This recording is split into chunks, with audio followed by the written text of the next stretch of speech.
The video is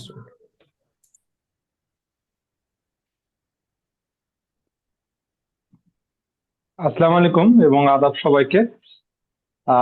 আমি আমাকে মোটামুটি যেহেতু এটা অ্যালামনাই অ্যাসোসিয়েশন মোটামুটি সবাই চেনেন। আমি এখন আপাতত দায়িত্বে আছি ইলেকশন কমিশনের চেয়ারম্যান হিসেবে আমাদের অ্যালামনাই অ্যাসোসিয়েশনের। আমরা আজকে একটা ওয়ার্কশপ অ্যালামনাই অ্যাসোসিয়েশনের ইলেকশন কমিশনের পক্ষ থেকে একটা ওয়ার্কশপ আজকে অ্যারেঞ্জ করা হয়েছে। এইটা মূলত আমাদের যে অ্যালামনাই অ্যাসোসিয়েশনের কনস্টিটিউশন আছে সেটার উপরে এইটা অ্যারেঞ্জ করার পেছনে আমাদের যে মূল উদ্দেশ্য সেটা হলো, যেহেতু আমরা সামনে একটা নতুন এক্সিকিউটিভ কমিটি হচ্ছে, সেখানে নতুন করে সদস্যরা অনেকেই হয়তো অ্যাড হবেন। ওনারা একটা দায়িত্ব নিচ্ছেন তো। দায়িত্ব নেয়ার আগে যে পোস্টগুলোতে তারা দায়িত্ব নিবেন বা অ্যাডমিনিস্ট্রেশনের যে গোল আছে এগুলো সম্পর্কে আসলে আমরা মনে করি যে সবার একটা সুনির্দিষ্ট ধারণা থাকা উচিত। নিজের দায়িত্ব এবং কর্তব্য সম্পর্কে জানা না থাকলে এবং অ্যাডমিনিস্ট্রেশনের যে গোল আছে সেটা সম্পর্কে যদি সবাই খুব ভালোভাবে নলেজ রাখে তাহলে অ্যাসোসিয়েশনের কাজ করতেও যেমন সুবিধা হবে, তেমনি অ্যাসোসিয়েশনটা সামনের দিকে আগায় নিয়ে যাওয়ার ক্ষেত্রেও আমার মনে হয় বেশ গুরুত্বপূর্ণ একটা ভূমিকা থাকবে এটা। ওই জন্যই এই ওয়ার্কশপটা অ্যারেঞ্জ করা। আজকের ওয়ার্কশপটা নেবেন যিনি আর কি আমাদেরকে এই ওয়ার্কশপটা নেবেন তিনি হলেন আমাদের ফার্স্ট ব্যাচের সুব্রত দাদা। উনি আমাদের অ্যালুমনাই সেশনের যখন প্রথম কনস্টিটিউশন হয় ওইটারও এডিটর ছিলেন। পরবর্তীতে যখন এটা অ্যামেন্ডমেন্ট হয় তখনও উনি এডিটর হিসেবে ছিলেন। উনি আমাদের প্রতিষ্ঠাতা এক্সিকিউটিভ কমিটি যেটা ছিল অ্যালুমনাই সেশনের সেখানকারও প্রেসিডেন্ট ছিলেন। তো ওনার কনস্টিটিউশন সম্পর্কে ধারণা বেশ আমাদের মধ্যে সবচেয়ে ভালোই আমি বলতে পারি। তো এই কারণেই উনি এই ওয়ার্কশপটা দিচ্ছেন। তো আমি আর সময় না নিয়ে দাদাকে আহ্বান জানাচ্ছি যে ওয়ার্কশপটা শুরু করার জন্য। দাদা।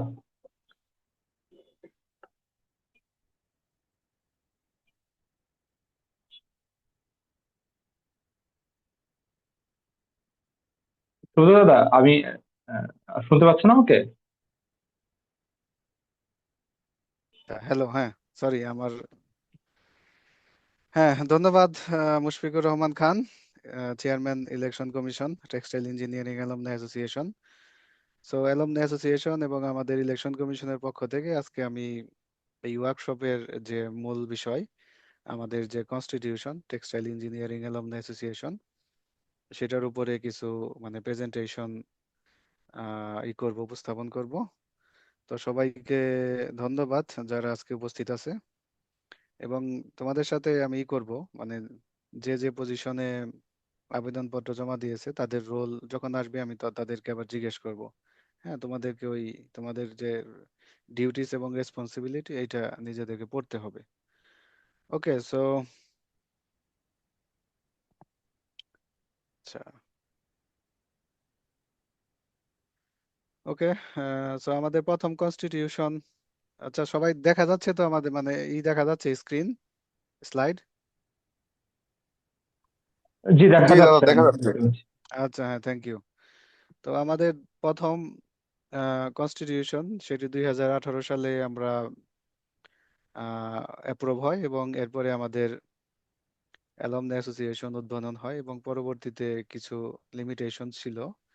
এর জন্য আমরা আবার 2024-25 সালের দিকে এটা অ্যামেন্ডমেন্ট করি। ঠিক আছে, এখানে আজকের ওয়ার্কশপের অর্গানাইজার আমাদের chairman election commission Mohammad Mushfiqur Rahman Khan, তাকে ধন্যবাদ।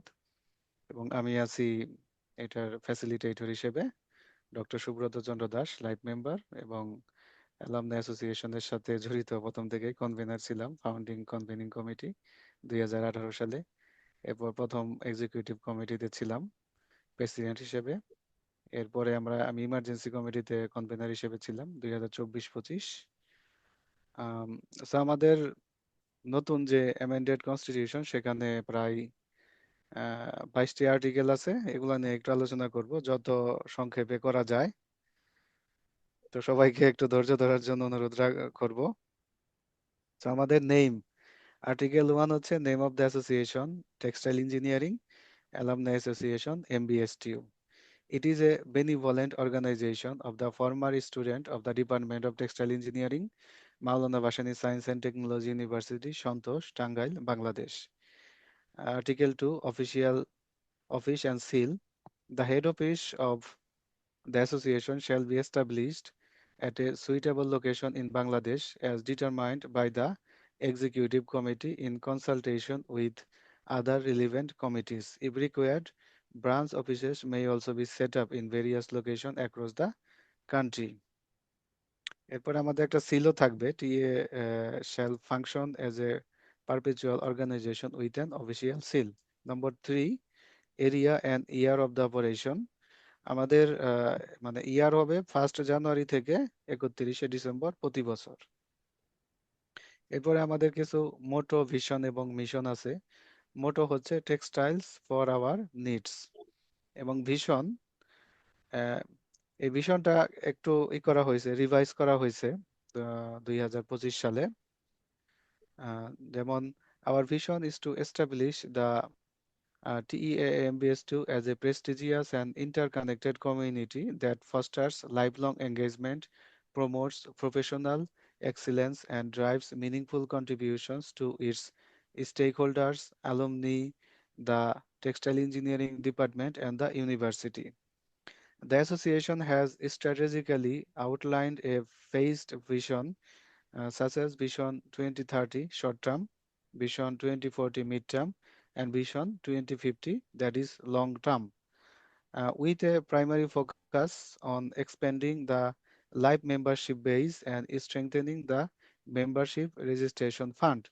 এখন এই ভিশন অনুসারে আমাদের টার্গেট হচ্ছে 2030 সালের মধ্যে আমাদের প্রায় 200 জন লাইভ মেম্বার রেজিস্ট্রেশন করা, তাহলে আমাদের ফান্ড আসবে প্রায় 10 লাখ টাকা। এরপরে 2040 সালের মধ্যে আমাদের প্রায় টার্গেট 1000 মেম্বারশিপ করা, লাইভ মেম্বার, তখন আমাদের ফান্ড আসবে অ্যাপ্রক্সিমেটলি 50 লাখ টাকা। এরপরে 2050-এ আমাদের টার্গেট টোটাল 2000 আমাদের লাইভ মেম্বার থাকবে। দ্যাট মিনস আমাদের মেম্বারশিপ রেজিস্ট্রেশন ফান্ড অ্যাপ্রক্সিমেটলি হবে প্রায় 1 কোটি টাকা। এছাড়া আমাদের কিছু মিশন আছে। মিশন মেইনলি হচ্ছে আমাদের যারা মেম্বার আছে, অ্যালামনাই আছে, এবং ডিপার্টমেন্টের শিক্ষক কর্মচারী বা সম্পূর্ণ ইউনিভার্সিটিতে একটা মানে রিলেশনশিপ করা, আমাদের একটা যে টেক্সটাইল পরিবার, এই পরিবারটাকে আরো সমৃদ্ধ করা, সবার মধ্যে আমাদের বন্ডিং স্ট্রেংথেন করা। এর মধ্যে আমাদের কিছু ফিজিক্যাল প্রোগ্রাম থাকবে, যেমন ক্যারিয়ার কাউন্সিলিং, সেমিনার, ওয়ার্কশপ। এছাড়া আমরা স্টুডেন্টের মধ্যে স্কলারশিপ প্রোগ্রামও করব, এগুলো ভবিষ্যৎ প্রোগ্রাম। ঠিক আছে। এরপরে নেচার অফ দ্য অর্গানাইজেশন। আমাদের এই অর্গানাইজেশনটা কি সম্পূর্ণভাবে অরাজনৈতিক, এখানে কোনো পলিটিক্যাল যে থিম বা যে আদর্শ এগুলা থাকবে না। So non-political, non-communal, and welfare-oriented social service organization. The prime goal of TEAMBS2 is to work for the development and welfare of the graduates or alumni, that means former students of the Department of Textile Engineering, MBS2. এরপরে আমাদের membership, এখন কারা member হইতে পারবে? এখান থেকে আমাদের যারা সাধারণত ব্যাচেলর এবং মাস্টার্স প্রোগ্রাম শেষ করবে তারা মেম্বার হইতে পারবে, অথবা আমাদের ডিপার্টমেন্ট থেকে যে কোনো ডিগ্রি, ভবিষ্যতে হয়তো পিএইচডি, এমফিল, বা যদি আরো কোনো প্রোগ্রাম অফার করে, এখান থেকে যারা পাশ করবে তারাই এটার মেম্বার হইতে পারবে। আর মেম্বারশিপ হচ্ছে 3 ধরনের: জেনারেল মেম্বার, অ্যাসোসিয়েট মেম্বার এবং লাইভ মেম্বার। সো এখানে একটা সাবস্ক্রিপশন ফি আছে। জেনারেল মেম্বারশিপের জন্য 250 টাকা প্রতি বছর, লাইভ মেম্বারশিপের জন্য এককালীন 5000 টাকা দিতে হবে। আর আমাদের একটা অ্যাপ্লিকেশন ফর্ম আছে, সেটা মাত্র 100 টাকা। আর হচ্ছে লাইভ মেম্বারশিপের যে সাবস্ক্রিপশন ফি 5000 টাকা, এটা ইনস্টলমেন্টেও দেওয়া যাবে, বাট সেটা ডিসাইড করবে আমাদের এক্সিকিউটিভ কমিটি। আর এটা বৃদ্ধি করা যাইতে পারে ভবিষ্যতে, যেহেতু ইনফ্লেশন প্রতি বছর প্রায় অ্যাপ্রক্সিমেটলি 5% বা মোর। সো এটা সম্পূর্ণভাবে ডিপেন্ড করে এক্সিকিউটিভ কমিটির উপর, তারা যে ডিসিশন দিবে সেটাই হবে। আর এখানে একটা জিনিস হচ্ছে অ্যাসোসিয়েট মেম্বার। এখন অ্যাসোসিয়েট মেম্বার কারা? অ্যাসোসিয়েট মেম্বার হচ্ছে যারা আমাদের এই department of textile engineering, Maulana Bhashani science and technology university থেকে এখান থেকে গ্রাজুয়েট হয় নাই বা বাইরের কেউ হইতে পারে, যেমন সেটা যে any person or enterprise or organization engaged in textile education profession or other similar fields may be an associate member of the organization upon approval of the executive committee। যেমন আমাদের কেউ বন্ধু থাকতে পারে, যেমন ফর এক্সাম্পল অমিত, সে চায়নাতে পড়াশোনা করছে, চায়নাতে তার ফ্রেন্ড বা যে কোনো বিজনেস অর্গানাইজেশন তারা ইচ্ছা করলে আমাদের মেম্বার হইতে পারবে, সেটা হচ্ছে অ্যাসোসিয়েট মেম্বার, এবং সেটাও আইদার লাইফ মেম্বার অথবা জেনারেল মেম্বার হইতে পারবে। সেম চাঁদা 5,000 এবং 250 টাকা, এবং এটা অবশ্যই অ্যাপ্রুভ বাই আমাদের এক্সিকিউটিভ কমিটি। এরপর associate members may participate in all activities of TEAA, however they are not eligible to hold any official position within the organisation and do not possess voting rote. মানে তারা কোনো কমিটিতে election করতে পারবে না এবং ভোটও দিতে পারবে না, জাস্ট আমাদের একজন মেম্বার হিসেবে তারা অ্যাসোসিয়েশনের যে কোনো মানে সুবিধা ভোগ করতে পারবে, প্রোগ্রামে অ্যাটেন্ড করতে পারবে, এটাই। আর হচ্ছে নতুন যে আমাদের গঠনতন্ত্র, এখানে মেম্বারশিপ রেজিস্ট্রেশন ফান্ড বা সংক্ষেপে এমআর ফান্ড, এই জিনিসটার উপর গুরুত্ব দেওয়া হয়েছে টু ফুলফিল আওয়ার ভিশন 2030, 40 এবং 50। এখানে যেটা বলা হয়েছে, আমাদের যে মানে মেম্বারশিপ রেজিস্ট্রেশনের যে টাকা, এই টাকাটা আমরা স্থায়ীভাবে রেখে দিব, সেভ করব। এই টাকাটা আমরা খরচ করব না। আমাদের অ্যাসোসিয়েশনের কোনো প্রোগ্রামে এই টাকা কোনোভাবেই খরচ করা যাবে না, এটা রাখতে হবে। ঠিক আছে? এবং এই টাকাটা আমাদের গ্রো করতে হবে প্রায় 50 লাখ, 1 কোটি, এবং ইনভেস্ট করতে হবে বিভিন্ন লাভজনক খাতে। ওই ইনভেস্টমেন্ট থেকে অ্যাসোসিয়েশনের যদি কোনো খরচ থাকে সেটা আমরা চালাবো, এবং ভবিষ্যতে অ্যাসোসিয়েশনকে একটা স্থায়ী আমাদের ইনফ্রাস্ট্রাকচার গড়তে সহায়তা করবে। যেমন আমরা জমি কিনতে পারি, ঢাকাতে একটা ফ্ল্যাট কিনতে পারি যে আমাদের একটা অফিসের জন্য, বা আরো অনেক কিছু করা যেতে পারে। এখানে যারা কমিটি আছে তারা এটা ডিসাইড করবে। ওকে। আর যদি কখনো প্রয়োজন হয় যে আমাদের এই ফান্ড থেকে টাকা খরচ করতে হবে, তাহলে আমাদের 70% ভ্যালিড মেম্বারের মতামত লাগবে, তাদের অ্যাপ্রুভাল লাগবে। Article 7, suspension or cancellation of membership and registration. এখানে যদি কেউ মানে অ্যাসোসিয়েশনের বিপক্ষে কাজ করে বা কোনো ধরনের আম, আমাদের বাংলাদেশের যে ইন্টারেস্ট এর এগেনস্টে কাজ করে, তাহলে তাকে আমরা শোকজ নোটিশ দেব 30 দিন পূর্বে, এবং তার সাথে একটা মিটিং হবে, মিটিং এর প্রেক্ষিতে তার মানে ইসের ওপর যদি কোনো কজ থাকে, রিজনটা যদি ভ্যালিড হয়, তাহলে তার মেম্বারশিপ এক্সিকিউটিভ কমিটি বাতিল করতে পারবে। ঠিক আছে? আর মেম্বারশিপ অটোমেটিকলি বাতিল বাতিল হবে যদি সে রিজাইন করে। Resign and the resignation are formally accepted by the executive committee. Do not pay the subscription dues for at least 1 year. এটা লাইভ মেম্বারদের ক্ষেত্রে, তারা লাইভ মেম্বার হলো কিন্তু পরের বছর সে তার সাবস্ক্রিপশন ফি দিল না, দ্যাট মিনস রিনিউ করলো না মেম্বারশিপ। ওকে। আরেকটা হচ্ছে act against the interest of the organization, and number 4 has been impeached by at least two-thirds of the votes at the general or extraordinary meetings. Number 8, expulsion from the organization. Any general member, life member, associate member, committee member, or advisor whose conduct is deemed harmful to the interest of the organization or bears the defamation of the organization can be called for explanation by the president or the general secretary of the executive committee. If the explanation is unsatisfactory, he or she may be expelled from the organization by at least two-thirds of the executive committee votes. এরপরে আমাদের management. এখানে management সাধারণত 3টে ভাগে বিভক্ত। একটা হচ্ছে general body, executive committee and the advisory committee. এখন জেনারেল বডি কারা? জেনারেল বডি হচ্ছে যারা আমাদের মেইনলি লাইফ মেম্বার, তারা হচ্ছে ex officio member of the general body. আর এক্সিকিউটিভ কমিটি আমাদের গঠন হবে আমাদের আর্টিকেলের 10 নম্বর ধারা অনুযায়ী। আর the association shall also have a chief patron. আমাদের চিফ প্যাট্রন হবে আমাদের chairman, department of textile engineering এমবিএসটির চেয়ারম্যান যিনি নির্বাচিত হবেন, তিনি বাই ডিফল্ট বা অটোমেটিকলি আমাদের চিফ প্যাট্রন হিসেবে মানে এখানে এই পদে আসীন হবেন। এবং সেটা আমরা চিঠি দিয়ে জানাবো। আমাদের যখন এক্সিকিউটিভ কমিটি গঠন হবে, তারা চিঠি দিবে।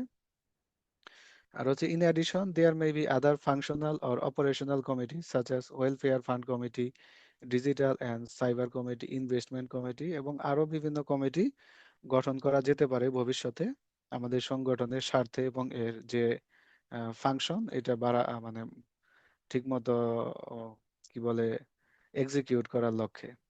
ইন অ্যাডিশন এছাড়াও আমরা বিভিন্ন অফিসিয়াল নিয়োগ দিতে পারি, সেটা স্যালারাইজড হইতে পারে, নন স্যালারাইজড হইতে পারে, যেমন CEO, manager, officers or other designated roles who may serve in salarized, non-salarized or volunteer capacities। যেমন বর্তমানে আমাদের একটা ছেলে আছে, আমাদেরই ছোট ভাই, পার্ট টাইম এক্সিকিউটিভ হিসেবে।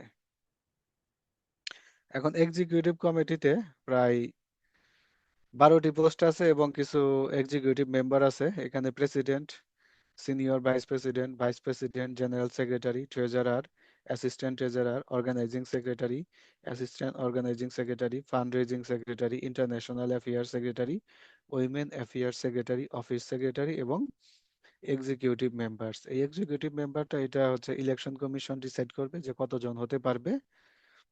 আর একটা কমিটির মেয়াদ হবে 18 মাস আর 1.5 ইয়ার্স।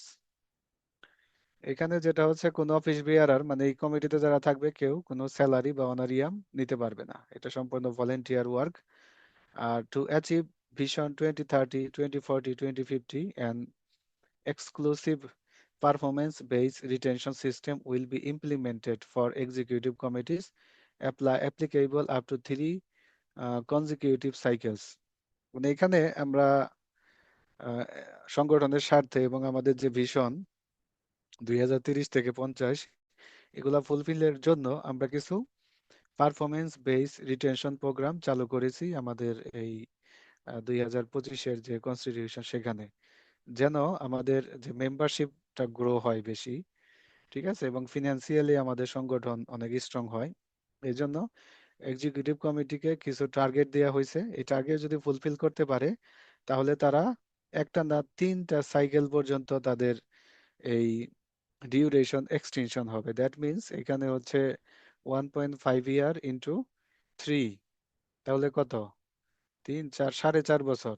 মানে এই কমিটির মেয়াদ বর্তমানে 1.5 বছর আছে, 1.5 বছর পরে যদি তারা আমাদের টার্গেট ফুলফিল করতে পারে তাহলে আরো 4.5 বছর, মানে 3 consecutive সাইকেল তারা এক্সটেনশন করতে পারবে। এটা হচ্ছে পারফরমেন্স বেস রিটেনশন। নেক্সট পেজে এটা আমি বলবো। যেমন এই রিটেনশনটা কি, সেটা হচ্ছে 3টা স্টেপে ভাগ করা হয়েছে। প্রথম হচ্ছে ভিশন 2030, 2025 থেকে 30 পর্যন্ত যারা কমিটিতে থাকবে সেই এক্সিকিউটিভ কমিটির টার্গেট হচ্ছে অ্যাটলিস্ট 60 লাইফ মেম্বার রেজিস্টার করতে হবে এই সময়ের মধ্যে, ঠিক আছে? তাহলে সে রিটেনশন পাবে নেক্সট আরো 1.5 বছরের জন্য। এখন ফেল হইতে পারে, সাপোজ যে আমার হইলো না, মানে 60 জন এই কমিটি রেজিস্ট্রেশন করতে পারলো না, তখন কি হবে, মানে যতগুলা মেম্বার বাকি থাকবে তার ডবল পরিমাণ টাকা ডোনেশন হিসেবে ম্যানেজ করতে হবে আমার অ্যাসোসিয়েশনের ফান্ডে। যেমন for example, if 10 life member shorts then donation must be 10 into 10,000, 1 lakh টাকা। সাপোজ দিস কমিটি, মানে যদি এই কমিটি কাজ শুরু করার পর তাদের যে টেনিউর আছে এই সময়ে 50 জন করে, তাহলে 10 জন লাগে। এখন 10 জনের এগেনস্টে যেহেতু আমাদের লাইফ মেম্বারের ফি কত, 5,000 টাকা, তাহলে সেই ফিটা ডবল হয়ে যাবে। ওকে, 10,000 টাকা। তাহলে আমার লাইভ মেম্বার শর্ট আছে 10 জন, 10 জন ইন্টু 10,000, 1 লক্ষ টাকা ডোনেশন দিলে তাহলে তারা রিটেনশন পাবে পরবর্তী মেয়াদে, ঠিক আছে? এখন এইটা বাড়বে আবার পরবর্তী আমাদের 2040 ভিশন ফুলফিল করার জন্য, সেটা 2031 থেকে 40-এর মধ্যে এই অ্যামাউন্টটা হচ্ছে 110 লাইভ মেম্বার। ওকে, আর বাকিটা সেম, যদি শর্ট পড়ে তখন সেম সিস্টেমেই ডোনেশন অ্যারেঞ্জ করতে হবে। আর এরপরে হচ্ছে 2050 সাল, সেটা 2041 থেকে 2050 পর্যন্ত, তখন টার্গেট হচ্ছে 150 লাইভ মেম্বার্স। ওকে, আর the money from memberships and donation for this process must be deposited into the membership registration fund। মানে আমাদের মেইন টার্গেট হচ্ছে আমরা আমাদের যে ভিশন বা গোল 2030 40 50 এটা আমাদের ফুলফিল করতে হবে। আর এখানে এক্সিকিউটিভ কমিটির মানে প্রধান দায়িত্ব হচ্ছে এই গোল যাতে মানে as much as possible achieve করা। অ্যাচিভ করতে পারলে ভালো, তারা রিটেনশন পাবে। ঠিক আছে, দেখা যাচ্ছে যে আগের কমিটিগুলোতে কাজ করি বা না করি আমার একটা নির্দিষ্ট সময় পর ইলেকশন হচ্ছে, আবার সে ইলেক্টেড হবে কি হবে না তার গ্যারান্টি নাই। কিন্তু এখানে মানে এমন করা হয়েছে যদি কেউ কাজ করে তাহলে তারা অটো রিটেনশন পাবে। ওকে, এটা তাদের জন্য ভালো, মানে যারা কমিটিতে আছে তাদের জন্য ভালো, এবং অবশ্যই অ্যাসোসিয়েশনের জন্য ভালো। ওকে, এরপর হচ্ছে duties and power of the executive committee. Executive কমিটির যে মানে কাজ এবং পাওয়ার সেটা আমি বলতেছি। নাম্বার ওয়ান হচ্ছে shall be responsible for implementing associations policies and program. Number two, may appoint subcommittees for specific activities or programs as needed. Okay, number three, shall formulate and implement policies, procedures, programs, and activities for the association in consultation with the advisory committee and other relevant bodies when necessary. Number four, shall actively work towards achieving the objectives of Vision 2030, 2040, and 2050 while promoting the expansion of membership registration for both live members and general members. Number five, a joint meeting with advisory committee shall be held every 6 months. আর হচ্ছে ওই তাদের কাজ follow up করার জন্য বা কি কি achieve হয়েছে অ্যাডভাইজারি কমিটির সাথে প্রতি 6 মাসে অ্যাটলিস্ট একটা করে মিটিং করতে হবে। Number six, the executive committee shall strive the fulfill of the agenda outlined in the election manifesto of each elected candidate or group.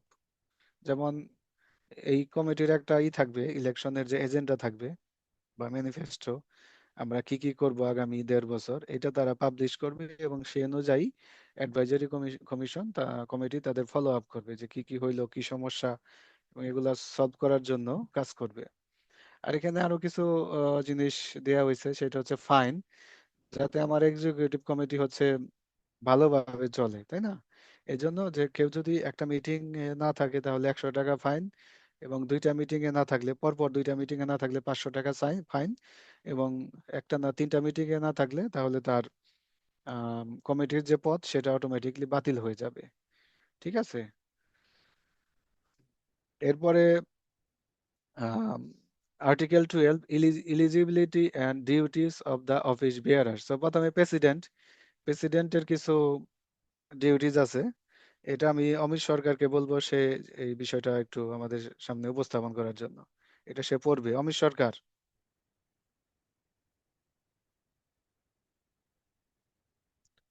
আছো? আচ্ছা, তাহলে আমি বলি যেহেতু নাই।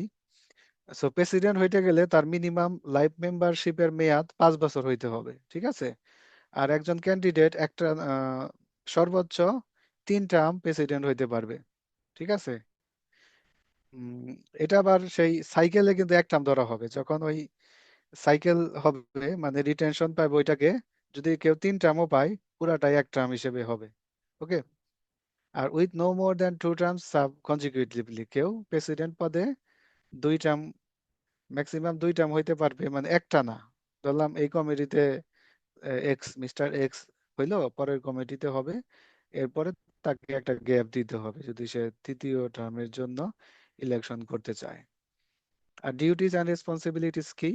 The president shall be the chief executive of the association and shall preside over the meetings of the executive committee and general meetings of the organization. The president shall coordinate the activities of all office bearers and ensure the successful implementation of any program of the organization.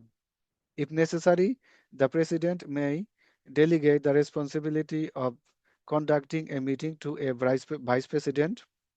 The President may exercise his voting authority in the event of a tie during voting.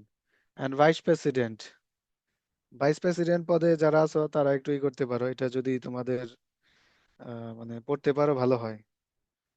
Mahbubur Rahman এবং আশিকি মুস্তফা। দাদা আপনি continue করেন, আমরা আছি। জি জি আমরা আছি। তোমাদের হইলে ভালো। আচ্ছা ঠিক আছে। তো এলিজিবিলিটি হচ্ছে মিনিমাম 4 বছর আমার লাইফ মেম্বার থাকতে হবে। আর a candidate may serve senior vice president or vice president for a maximum of 4 terms in the executive committee. No more than 1 term serve, মানে কেউ যদি এক টার্ম ভাইস প্রেসিডেন্ট হয় পরে তাকে গ্যাপ দিতে হবে, পরের টার্ম অন্য কেউ। হ্যাঁ, যাতে মানে এখানে আমাদের চেঞ্জ আসুক, এর জন্যই করা হয়েছে। Duties in absence of president or if the president unable to perform their duties for any reason, the senior vice president or the next vice president in rank shall assume the president's responsibilities with equal authority. Each vice president, under the direction of the president, shall oversee the functioning of the organization and will cooperate with the office bearers to implement the policy and or the program of Textile Engineering Alumni Association. এরপর general secretary, এটা খুবই vital position. কমপক্ষে তাকে 4 বছর life membership থাকতে হবে। এরপরে same as maximum 3 term হইতে পারবে, নো মোর দেন 2 টার্মস সাব কনজিকিউটিভলি, মানে একটা না দুই মেয়াদের বেশি না। আর জেনারেল সেক্রেটারি হচ্ছে প্রাণ একটা অর্গানাইজেশনের, আফটার প্রেসিডেন্ট তার রেসপন্সিবিলিটি সবচেয়ে বেশি। এখানে কিছু ডিউটির সংক্ষেপে আমি বলতেছি যে number 1, issue notices for all meetings in consultation with president. Number 2, submit reports at the executive committee meetings and the meeting general meetings, মানে মাইনরস তাকে তৈরি করতে হবে। Prepare and preserve the meetings of all minors of all meetings. Number 4, circulate all decisions, policies and program to the members. Number 5, maintain custody of all records, assets and properties. Number 6, present the budget, income and expenditure accounts, balance sheet and other organizational activities at the annual general meeting or AGM. That means তাকে financial বিষয়টাও deal করতে হবে। এবার number 7, maintain daily routine expenses and seek approval for such expenditure at the subsequent executive committee meeting.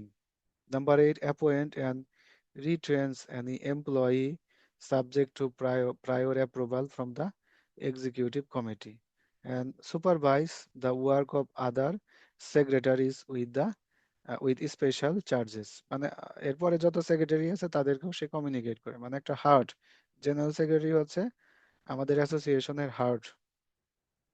এরপর treasurer, তাকে কমপক্ষে life member হইতে হবে 3 বছর পূর্বে এবং ম্যাক্সিমাম 4 টার্ম থাকতে পারবে এবং 2 টার্ম, একটা না 2 টার্মের বেশি না। তার মেইনলি হচ্ছে ফিনান্সিয়াল অ্যাক্টিভিটিস অর্গানাইজেশনের, এবং সেটা প্রেসিডেন্ট এবং সেক্রেটারি, জেনারেল সেক্রেটারি তাদের সাথে আলোচনার মাধ্যমে এই কাজগুলো সম্পাদন করবে এবং রেকর্ড রাখতে হবে। যত ফিনান্সিয়াল অ্যাক্টিভিটিস আছে প্রত্যেকটারই রেকর্ড ট্রেজারারকে মেইনটেইন করতে হবে। এরপর হচ্ছে অর্গানাইজিং সেক্রেটারি, তাকে তার লাইফ মেম্বারশিপের মেয়াদ কমপক্ষে 1 বছর হতে হবে। তার রেসপন্সিবিলিটি মেইনলি যে কোনো ধরনের প্রোগ্রাম অর্গানাইজ করা, যেমন পিকনিক, সেমিনার ইত্যাদি। এখানে যেটা বলা আছে যে serve as the coordinator for association events including recreational activities, for example picnics, tour, get-togethers, dinners, career development programs such as seminars, symposia, workshops, job fairs, etc., as well as game, sports and cultural program. এরপরে fund raising secretary, এটা আমাদের আগের গঠনতন্ত্রে ছিল না, এখানে add করা হয়েছে কারণ যেহেতু আমরা এই গঠনতন্ত্র অনুযায়ী আমরা মেইনলি ফিনান্সিয়াল, মানে আমাদের অর্গানাইজেশনকে ফিনান্সিয়ালি বুস্ট আপ করব, সেই জন্য এই ফান্ড রেজিং সেক্রেটারি অ্যাড করা হয়েছে। এই ক্যান্ডিডেটকে অ্যাটলিস্ট 3 মাস পূর্বে মেম্বার হইতে হবে, মানে ইলেকশন শিডিউল ঘোষণা করার 3 মাস পূর্বে তাকে অর্গানাইজেশনের মেম্বার হইতে হবে। তার ডিউটি হচ্ছে responsible for fund raising through donations, sponsorship and other sources, assist in membership registration activities, number 3, collaborate with welfare fund on relevant initiative. Mainly হচ্ছে কিভাবে আমাদের ফান্ড ইনক্রিজ করা যায় এই বিষয় নিয়ে তাকে কাজ করতে হবে এবং মেম্বারশিপ ইনক্রিজ করতে হবে। এরপর উইমেন অ্যাফেয়ার্স সেক্রেটারি, আমাদের ডিপার্টমেন্টের যে কোনো মহিলা অ্যালামনাই হইতে হবে এবং তাকে যে কোনো বৈধ মেম্বারশিপ হলেই সে অ্যাপ্লাই করতে হবে। তার কাজ হচ্ছে আমাদের যারা মহিলা বা ফিমেল অ্যালামনাই আছে তাদের টেক কেয়ার করা, তাদের খোঁজ খবর নেওয়া এবং অন্যান্য যে অ্যাক্টিভিটিস আছে সেগুলোতে অ্যাসিস্ট করা। এরপরে ইন্টারন্যাশনাল অ্যাফেয়ার্স সেক্রেটারি, এটা করা হয়েছে হচ্ছে যাতে আমাদের অ্যাটলিস্ট 50 জনের উপরে অ্যালামনাই আছে যারা বাইরে, দেশের বাইরে আছে, তাদের সাথে যাতে আমাদের অ্যালামনাই অ্যাসোসিয়েশনের বন্ডিং বা যে রিলেশনশিপ মানে স্ট্রং করার জন্য এবং তাদের খোঁজ খবর নেওয়া, কারো প্রবলেমে হেল্প করার জন্য। এখানে এলিজিবিলিটি হচ্ছে মিনিমাম 3 মাস মেম্বার হইতে হবে। আর এখানে যে বিষয়টা দেওয়া হয়েছিল যে যারা মেনলি বাংলাদেশের বাইরে আছে তাদেরকে এখানে মানে মেম্বারশিপ কি বলে এই এই সেক্রেটারিতে ইনক্লুড করার জন্য, কিন্তু ভবিষ্যতে চেঞ্জ হইতে পারে। হ্যাঁ, দেখা যাচ্ছে যে আমাদের এই কমিটিতে রেসপন্সটা পজিটিভ না ইন্টারন্যাশনাল অ্যাফেয়ার্স সেক্রেটারির ক্ষেত্রে। অফিস সেক্রেটারি, তার যোগ্যতা অ্যাটলিস্ট 3 মাসের একটা মেম্বারশিপ থাকতে হবে এবং তাকে আমাদের যে, যদিও আমাদের বর্তমানে অফিস নাই, তারপর আমাদের যে ভার্চুয়াল অফিস আছে সেটা তাকে মেনটেন করতে হবে এবং organise and preserve all records, documents and files of the organisation. অর্গানাইজেশনের সকল মানে ডকুমেন্টেশন এগুলো তাকে মেনটেন করতে হবে, একটা কপি রাখতে হবে।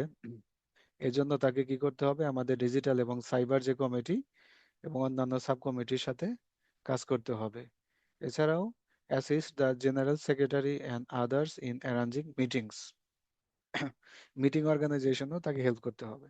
এরপরে অ্যাসিস্ট্যান্ট সেক্রেটারি, অ্যাসিস্ট্যান্ট সেক্রেটারির জন্য কমপক্ষে 3 মাসের একটা আমাদের মেম্বারশিপ থাকতে হবে। আর ডিউটিস হচ্ছে অর্গানাইজেশনের সকল কার্যক্রমে সহযোগিতা করা এবং অন্যান্য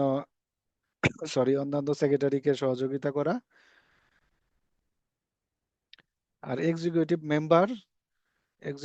মেম্বারের জন্য আমাদের অ্যাটলিস্ট একটা ভ্যালিড মেম্বারশিপ থাকতে হবে। তাদের কাজ হচ্ছে cooperate with other office bearers in the execution of their duties. Number 2, actively participate in the programmes and activities organised by the association. আর এখানে হচ্ছে কিছু বিষয়, যেমন the election commission in consultation with the advisory committee will determine the number of executive members. এটা election commission determine করবে যে executive member কতজন হইতে পারে। It is also permissible for the executive committee to operate without the executive member if deemed necessary. এবং যদি executive member নাও থাকে তাহলে আমাদের এক্সিকিউটিভ কমিটি যাতে কাজ করতে পারবে এটা ডিসাইড করবে ইলেকশন কমিশন। ওকে।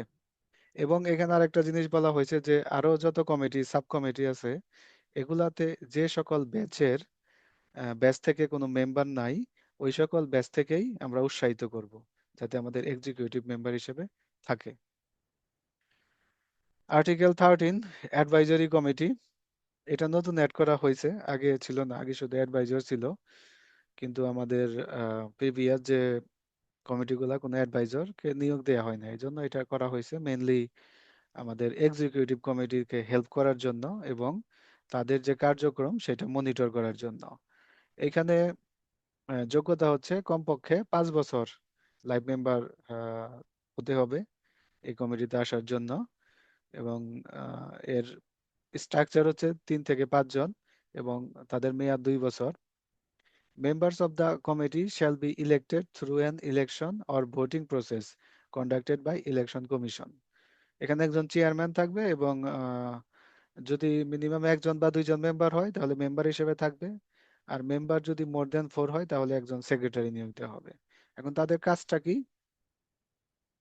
তারা 6 মাসে একটা করে মিটিং আয়োজন করবে। Election commission, executive committee, welfare fund committee বা ইনভেস্টমেন্ট বা অন্যান্য যত কমিটি আছে সবার সাথে 6 মাস অন্তর অন্তর মিটিং, একটা কমপক্ষে একটা মিটিং, আর প্রয়োজন হলে আরো মিটিং বা বিভিন্ন ধরনের অ্যাডভাইস দিবে। এরপর হচ্ছে organise meetings with committee members, members of the association or relevant stakeholder as necessary based on situational requirement. Review the activities and performance of all committees and other relevant bodies of the association. Follow up and review the progress of the executive committee in implementing the commitments outlined in their election manifesto. মানে এটা হচ্ছে important জিনিস যে একটা executive committee তাদের election ম্যানিফেস্টোতে কি কি দেওয়া হয়েছে এগুলা ঠিক মতো করছে কিনা এগুলা দেখতে হবে। এরপর হচ্ছে provide strategic advice and guidance to the association committees to ensure smooth operations and assist in resolving disputes or unusual situation. ধরো কোনো একটা ডিসপিউট হইলো বা ঝামেলা হইলো, অনেক সময় কমিটি মেম্বারদের মধ্যে ঝামেলা হইতে পারে বা অন্য যে কোনো মানে এক্সট্রাঅর্ডিনারি সিচুয়েশন বা প্রবলেমে তখন তারা এই জিনিসটা হ্যান্ডেল করবে যদি এক্সিকিউটিভ কমিটি না পারে। এরপর হচ্ছে the committee shall serve as the advisory board of the association, and last, support and facilitate audits of the financial activities conducted by the association এবং all financial activities বা অডিটেও তারা help করবে। Article 14 welfare fund committee. Previous গঠনতন্ত্রে শুধুমাত্র welfare secretary ছিল, assistant secretary ছিল, যেহেতু এর কার্যক্রমটা আমাদের অ্যাসোসিয়েশনে ব্যাপকভাবে বৃদ্ধি পেয়েছে এবং প্রায় দেখা যাচ্ছে ভাই মোর দেন 30 পিপল এখান থেকে অ্যাডভান্টেজ পেয়েছে। সো আমি মনে করি যে এখানে বা এটা এই এই কমিটিটা অ্যাড করা হয়েছে যেন তারা ইন্ডিপেন্ডেন্টলি কাজ করতে পারে। ঠিক আছে, সো এখানে 3 জন মেম্বার থাকবে এবং এর মেয়াদ হবে প্রায় 2 বছর, একজন সেক্রেটারি এবং 2 জন মেম্বার। এবং 2030 সালের পরে যদি এর কার্যক্রম আরো বৃদ্ধি পায় তাহলে মানে বাড়ানো যাইতে পারে, মেম্বারের সংখ্যা বাড়ানো যাইতে পারে। সেক্ষেত্রে একজন অ্যাসিস্ট্যান্ট সেক্রেটারি পোস্ট ক্রিয়েট করা যাইতে পারে, সেটা ইলেকশন কমিশনের সাথে কথা বলে। আর এই ফান্ড চালানোর জন্য অবশ্যই একটা রিটেন পলিসিস থাকবে, আমাদের আগেও ছিল এবং এটা আহ, আমরা ইমার্জেন্সি কমিটিতে কিছুটা আপডেট করেছিলাম, মানে একটা ড্রাফট তৈরি করেছিলাম। সেটা আশা করি ভবিষ্যতে আমাদের যারা এক্সিকিউটিভ কমিটি আসবে তারা অ্যাপ্রুভ করবে বা তারা আবার রিভাইজ করবে প্রয়োজন অনুযায়ী। এখানে সেক্রেটারির জন্য একজনকে কমপক্ষে 3 বছরের লাইফ মেম্বারশিপ লাগবে, কিন্তু যারা মেম্বার হবে তাদের যে কোনো ভ্যালিড মেম্বারশিপ হলে এনাফ। আর ডিউটিসটা কি? Duties and responsibilities. The primary responsibility of the committee is to collect donations and provide returnable loans to alumni of the Department of Textile Engineering MBSTU during periods of personal or financial crisis. মানে আমরা যে লোনটা দিব সেটা কি অবশ্যই ফেরতযোগ্য, return করতে হবে। All financial activities must strictly adhere to the approved written policies. মানে আমাদের যে একটা রিটেন পলিসি থাকবে এই পলিসি অনুযায়ী আমাদের কাজ করতে হবে, পলিসির বাইরে কাজ করা যাবে না। আর মানে এর বাইরে গেলে তখন ওই প্রেসিডেন্ট বা আমাদের যারা বিভিন্ন বডি আছে তার সাথে কথা বলতে হবে। হ্যাঁ, সেখানে এক্সট্রাঅর্ডিনারি সিচুয়েশন হইতেই পারে। আর organise meetings with alumni and other stakeholders to increase contributions to the welfare fund, maintain regular follow-up with loan recipient to ensure timely repayment in accordance with the established policies. মানে আমাদেরকে follow up করতে হবে, যারা এই কমিটিতে থাকবে যারা loan নিয়েছে তাদেরকে ফলো আপ দিতে হবে এবং যাতে তারা যে লোনটা নিয়েছে সেটা যেন টাইমলি রিটার্ন করে। এরপরে তারা এক্সিকিউটিভ কমিটি, অ্যাডভাইজরি কমিটি এবং অন্যান্য কমিটির সাথে বিভিন্ন সময় বিভিন্ন মিটিং করবে যে কিভাবে এই তাদের অ্যাক্টিভিটিস আরো ভালোভাবে সম্পন্ন করা যায়। এছাড়াও তাদেরকে কোলাবোরেট করতে হবে ডিজিটাল অ্যান্ড সাইবার কমিটির সাথে, যাতে ইনফরমেশন গুলো আমাদের ওয়েবসাইটে যায় এবং আমাদের সোশ্যাল মিডিয়া পেজে যায়। ওকে, আর এখানে এই কমিটিতে যারা থাকবে তারা কেউ কোনো অনারিয়াম বা স্যালারি পাবে না, কিন্তু এই অ্যাক্টিভিটিস এর জন্য যেমন যেটা বলা হয়েছে, however some portion of the income generated by this fund or committee may be used to recruit employees তারা এমপ্লয়ি রিক্রুট করতে পারবে। ঠিক আছে। এরপর article 15 digital and cyber committee. এখানেও সেম, তিনজন মেম্বার থাকবে, তার মেয়াদ হবে 2 বছর, একজন টিম লিডার এবং দুইজন মেম্বার্স, এবং 2030-এর পরে যদি প্রয়োজন হয় তাহলে এটা আরো এক্সপ্যান্ড করতে পারবে। আম, আর কমিটিতে যারা কাজ করবে তারা অবশ্যই মানে এখানে ভলেন্টিয়ারি কাজ করতে হবে, কোনো স্যালারি পাবে না, এবং এখানে একটা রিটেন পলিসি থাকবে। আর এখানে ইলিজিবিলিটি হচ্ছে all candidates must hold valid membership in the association. আর টিম লিডারের জন্য কমপক্ষে লাইফ মেম্বারশিপের মেয়াদ 3 বছর হতে হবে। তার কাজ কি? নাম্বার ওয়ান হচ্ছে oversee all digital and cyber related activities of the association, act as a data repository for the organization, and contribute to building and maintaining positive digital presence. এরপর তারা আমাদের যে অ্যাসোসিয়েশনের যে সোশ্যাল বিভিন্ন মিডিয়া আছে বা পেজ আছে এগুলা তারা রান করবে। ঠিক আছে, ওয়েবসাইট বা যদি কোনো অ্যাপস থাকে এগুলা তারা টেক কেয়ার করবে। ঠিক আছে, এবং আমাদের যে অ্যাসোসিয়েশনের ডিরেক্টরি এটাও তারা টাইম টু টাইম আপডেট করবে। ওকে, এরপরে serve as a communication channel between the association and former students, department members and other stakeholder as needed, organise fundraising efforts and secure sponsorship to support the association's digital initiative. Mainly হচ্ছে digitally এই আমাদের সংগঠনকে তারা represent করবে। ওকে, যে এই যে আজকে যেমন একটা আমরা মিটিং করছি, এই ধরনের ভবিষ্যতে মিটিং হবে, ওয়েবিনার হবে, এগুলা হচ্ছে মেইন কাজ, হচ্ছে এই কমিটির কাজ। ওকে। আর a dedicated fund, for example, digital and cyber fund shall be established to support the activities of this committee, including the operation and maintenance of the association website apps. এখানে একটা ফান্ড করা যেতে পারে যদি পসিবল হয়, যে ফান্ডটা শুধুমাত্র এই আহ, মানে ডিজিটাল বিষয়গুলো নিয়ে কাজ করবে আমাদের অর্গানাইজেশনের, এবং তারা এমপ্লয়ি রিক্রুট করতে পারবে ইন ফিউচারে। এরপর ইলেকশন কমিশন সবচাইতে গুরুত্বপূর্ণ একটা আমাদের স্টেক হোল্ডার বা পার্ট অফ দ্য অর্গানাইজেশন। এখানে একজন চেয়ারম্যান থাকবে এবং দুইজন মেম্বার থাকবে, এবং তারা অবশ্যই আমাদের সংগঠনের ভ্যালিড মেম্বার হইতে হবে। চেয়ারম্যানের জন্য তাকে অবশ্যই লাইফ মেম্বার হইতে হবে, আর মেম্বারের জন্য যে কোনো মেম্বার হলেই চলবে। ঠিক আছে। আর তারা কোনো পজিশনে ইলেকশন করতে পারবে না, আর তাদের মেয়াদ হবে 3 বছর। আর তাদের কাজ হচ্ছে before the end of its term the existing election commission must organise an election আর selection process to form a new election commission. মানে তাদের মেয়াদ শেষের পূর্বেই তাকে একটি ইলেকশন করতে হবে, বা আমাদের গঠনতন্ত্র অনুযায়ী যে প্রসিডিউর আছে সেগুলো মেনটেন করে আরেকটি ইলেকশন কমিশন ফর্ম করবে এবং তাদেরকে দায়িত্ব হস্তান্তর করবে। Article 17 election of the office bearer. Okay, এখন আমাদের প্রত্যেকটা পজিশনে ইলেকশন করতে হবে অফিস বেয়ারের জন্য, অথবা আমাদের গঠনতন্ত্র অনুযায়ী যে প্রসিডিউর আছে এখানে সিলেকশন প্রসিডিউর আছে, যদি ইলেকশন না হয় কোনো কারণে সেইটা মেনটেন করতে হবে। ঠিক আছে। আর এই ইলেকশনটা কি হইতে পারে, এটা ফিজিক্যালি হইতে পারে, অনলাইনে হইতে পারে, ডিপেন্ডিং অন দা সিচুয়েশন। ওকে, এবং এটা হচ্ছে আমাদের ইলেকশন কমিশন তারা ডিসাইড করবে যে কিভাবে হবে।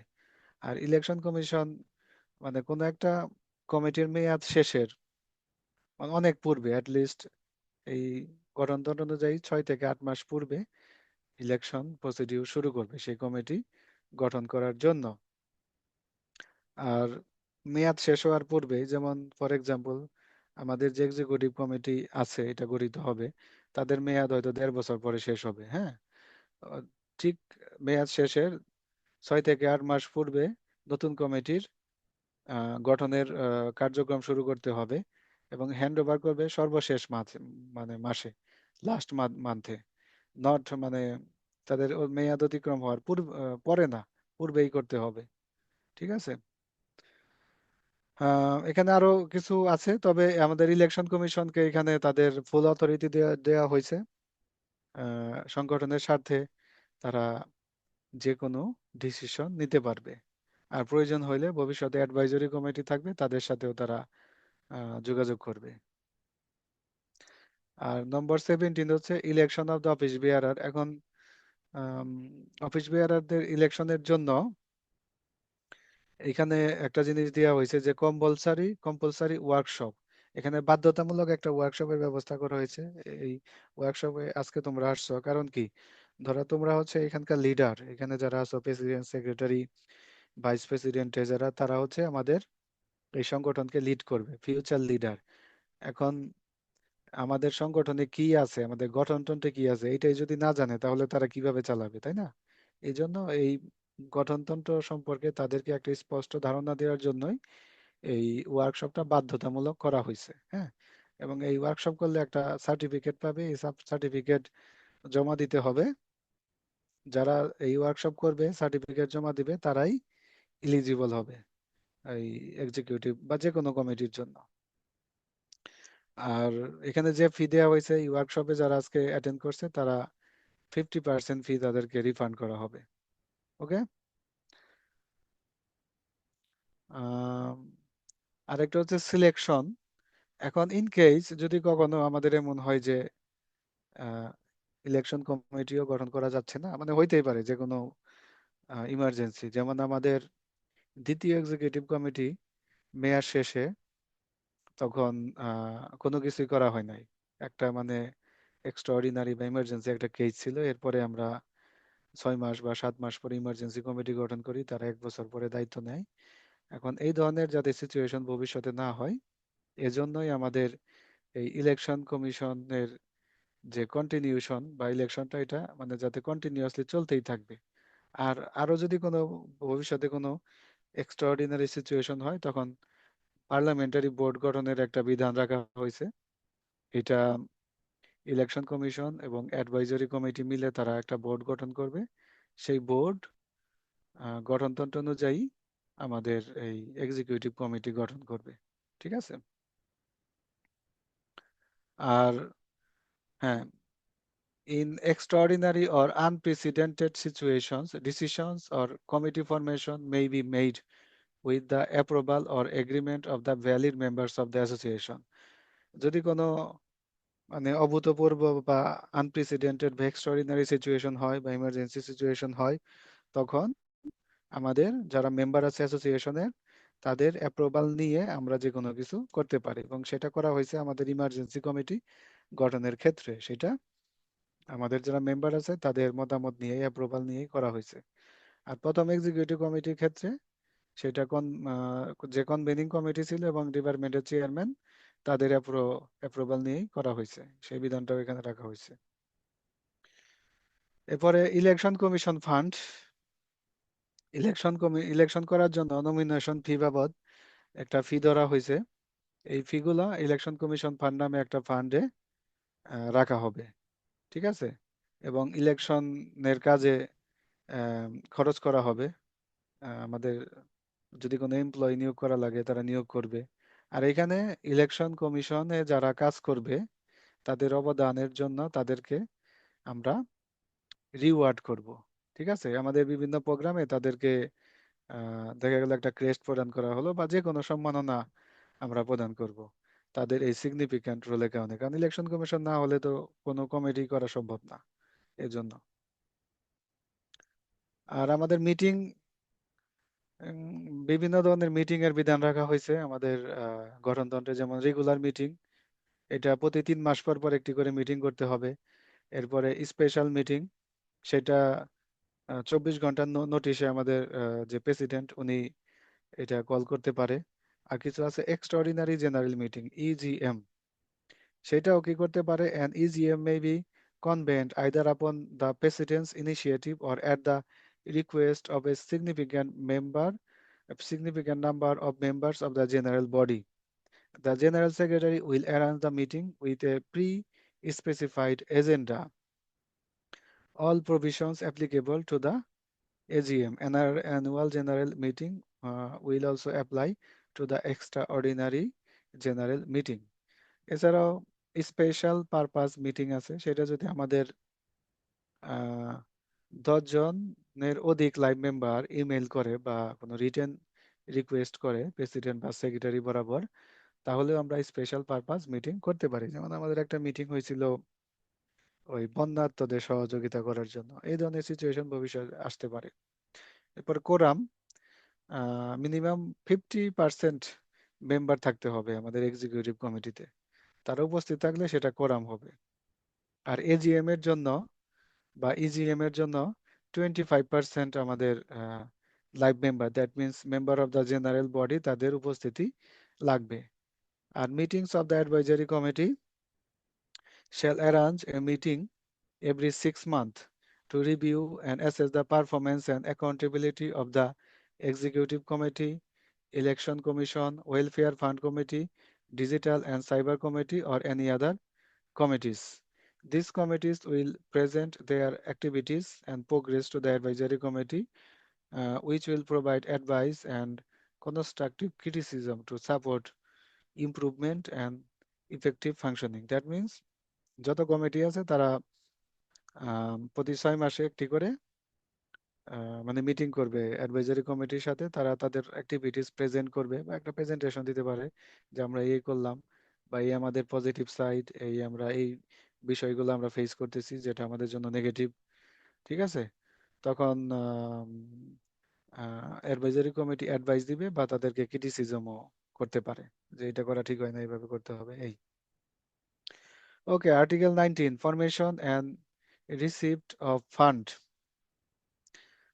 Membership fees, subscription, and donations received from members, well wishers, the government, and the business community shall constitute the fund of the organization. Number two, earnings from the publication of journals, booklets, newsletters, books, souvenir, and other materials shall also constitute the organization fund. Earnings through training programs, sponsorships, project, and consultancy activities shall also contribute to the fund of the organization. মানে অর্গানাইজেশনের বিভিন্ন activities এর মাধ্যমে আমরা যদি কোনো টাকা পয়সা ইনকাম করি, সেটা আমাদের অর্গানাইজেশনের ফান্ডে থাকবে এবং এগুলো অবশ্যই আমাদের লিখিততা রাখতে হবে। অর্গানাইজেশনের যে বা ট্রেজারি বা ফিনান্সিয়াল অ্যাক্টিভিটিস এর যে ধরনের একটা ডকুমেন্ট থাকবে, ডায়েরি বা যে কোনো কিছু থাকতে পারে, সেখানে অবশ্যই এটা লিখিত রূপে থাকতে হবে। ঠিক আছে? আর একটা বলছে the treasurer shall collect all receipt along with the receipt book and deposit them in the associations bank account. The treasurer will provide a report to the status of the fund at monthly intervals. মানে প্রতি মাসে বা কয়েক মাস পর পর treasurer আমাদের অ্যাসোসিয়েশনে কত fund আছে এগুলা আমাদেরকে রিমাইন্ডার দিবে। এরপর হচ্ছে আর্টিকেল 20, ম্যানেজমেন্ট ফান্ড। এখানে হচ্ছে আমাদের অনেকগুলা ফান্ড আছে অর্গানাইজেশনের। এখানে গঠনতন্ত্রে বলা হয়েছে যে একটা অবশ্যই এক বা একাধিক ব্যাংক অ্যাকাউন্ট থাকতে পারে অর্গানাইজেশনে। ঠিক আছে? আর এখানে অবশ্যই অডিট করতে হবে আমাদের যে এজিএম হয় সেখানে।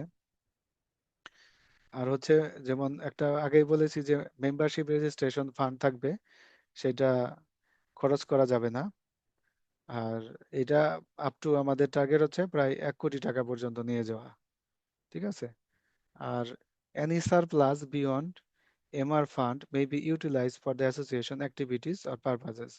মানে এখানে একটা জেনারেল ফান্ড গঠন করা যেতে পারে, যে ফান্ড থেকে আমরা খরচ করব বিভিন্ন অ্যাক্টিভিটিসে, মিটিং, যে কোনো মিটিং হইতে পারে বা সেমিনার, যে কোনো অ্যাক্টিভিটিসে। সেটা হচ্ছে জেনারেল ফান্ড। তবে এই টাকাটা অবশ্যই ওই মেম্বারশিপ রেজিস্ট্রেশন ফান্ড থেকে নেওয়া যাবে না। আরো অন্যান্য যে কমিটি আছে তাদের নিজস্ব ফান্ড থাকতে থাকতে পারে, যেমন welfare fund, election commission fund. সেগুলা তাদের ইন্ডিভিজুয়াল মানে ওই কমিটির আওতায় যে সকল অ্যাক্টিভিটিস আছে সেই অ্যাক্টিভিটিসে খরচ করতে হবে। এরপর অডিট।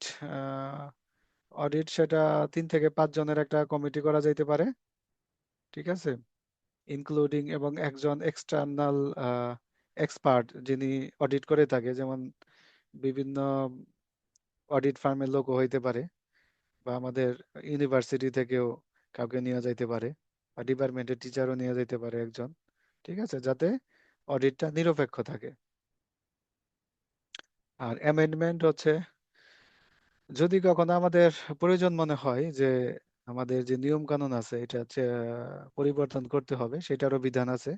কারণ পৃথিবীর কোনো কিছু স্থায়ী না, বা আজকে যে নিয়মটা হয়েছে সেটা আমাদের কালকে নাও লাগতে পারে, বা এখানে আমাদের কমিটিতে যারা আসবে আরো ইনোভেটিভ আইডিয়া তাদের থাকতে পারে, তাই না? এজন্য এখানে আমাদের অ্যামেন্ড করারও একটা সুযোগ আছে। যেমন ফর সিগনিফিক্যান্ট অ্যামেন্ডমেন্ট, যদি আমাদের যে সংশোধন বা অ্যামেন্ডমেন্টটা যদি অনেক বেশি হয়, তাহলে আমাদের যারা মেম্বার আছে তার 50% অ্যাপ্রুভাল লাগবে। আর মাইনর, হ্যাঁ, যেমন সিম্পল অ্যামেন্ডমেন্টের ক্ষেত্রে তখন আমাদের অ্যাপ্রুভাল নিতে হবে কার কাছ থেকে? All members of the executive committee, advisory committee, election commission, welfare fund committee, as well as all the x presidents and x general secretaries. ঠিক আছে, তখন আর আমার মেম্বারদের কাছে যাওয়ার প্রয়োজন নাই, কারণ এটা অনেক সময় লাগে আমাদের। যেমন এই গঠনতন্ত্র তার অ্যাপ্রুভাল নিতে প্রায় 6 থেকে 8 মাস সময় লাগছে। ওকে। আর in extraordinary situations, any decision to amend, modify, or update the organization's constitution may be made by the valid members of Textile Engineering Alumni Association through the formation of a committee, for example, an emergency committee or convening committee. আর যদি কখনো আমাদের মানে কোনো committee না থাকে, এরকম হইতেও পারে, ঠিক আছে, তখন সকল মেম্বারদের অ্যাপ্রুভাল নিয়ে একটা কনভেনিং কমিটি বা ইমার্জেন্সি কমিটি গঠন করা পারে, তারা প্রয়োজনীয় পদক্ষেপ নেবে, যেমন যেটা করা হয়েছে আমাদের ইমার্জেন্সি কমিটির ক্ষেত্রে। ওকে, থ্যাংক ইউ। সো আমাদের আহ, আহ, মোটামুটি শেষ প্রেজেন্ট করা। এখন আমরা কিছু বিষয় নিয়ে ডিসকাশন করব আজকে যারা উপস্থিত আছে, যেমন পজিটিভ এবং নেগেটিভ সাইড এই কনস্টিটিউশনের। এরপরে আমাদের ভিশন 2030-40-50, এরপরে membership registration fund, performance base retention for achieving the vision 2030-40-50। এরপরে আমাদের যারা এক্সিকিউটিভ কমিটির কার্যক্রম, তারপরে ইলিজিবিলিটি আমাদের বিভিন্ন পদে ইলেকশন করার জন্য, এবং মিটিং, এছাড়াও বিভিন্ন ম্যানেজমেন্ট ফান্ড, এছাড়াও আরো যদি কোনো প্রশ্ন থাকে সেগুলো নিয়ে এখন আমরা আলোচনা করব। তো সবাই কি অ্যাক্টিভ? সবাইকে এখন অ্যাক্টিভ হওয়ার জন্য আহ্বান জানাচ্ছি। জি দাদা। হ্যাঁ আছে। আচ্ছা, এখন আমাদের যেহেতু আলোচনা হবে, তো আমরা এটাই করতে পারি, আমাদের আর আম, কি বলে রেকর্ডিং এর প্রয়োজন নাই, ঠিক আছে? রেকর্ডিং এখন অফ করা